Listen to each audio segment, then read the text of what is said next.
ఏయ్ ఏంట్రా ఇంకా బయలుదేరలేదా? వాణ్ణేంటి అలా చూస్తున్నారు? ఎవడన్నాడు? వాడిని మాత్రం లోపలికి తీసుకెళ్తున్నారు? చూడడానికి డీసెంట్గా ఉంటే లోపలికి తీసుకెళ్తారా? ఎవరినైనా లోపలికి తీసుకెళ్తాను. నేనేమన్నా లోపల పబ్బు నడుపుతున్నానా మిమ్మల్ని తీసుకెళ్ళి లోపల చూపించడానికి? మీరేమనుకుంటున్నారు అర్థమైంది. వాడు కూడా ఫోన్లు దొంగే. మామూలు ఫోన్లు కాదు, ఐఫోన్లు. ఐఫోనా? అది కూడా 20,000 30,000 ఫోన్లు కావు. ఒక్కొక్కటి 1,50,000 1,50,000 కూడా ఫోన్లున్నాయా? ఐఫోన్ మోడల్కి తగ్గట్టు డబ్బులు. వాడు తీసుకొచ్చిన ఫోన్కు తగ్గ డబ్బులు తీసుకెళ్తున్నాడు. డబ్బంటే ఎంతనా? ఇక్కడ స్టార్టింగ్ ఐఫోన్ రేటు 40,000 రూపాయలు. ఐఫోన్ రేటుకి తగ్గట్టుగా ఉంటుంది, ఇంతకు మించి కూడా ఉంటుంది. అది ఎలాగో మాకు చెప్పండి, మేము చేస్తాం.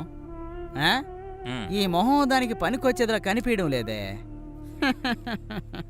నిన్ను చూడగానే పట్టుకుంటారు. దీనికేం తక్కువ లేదు.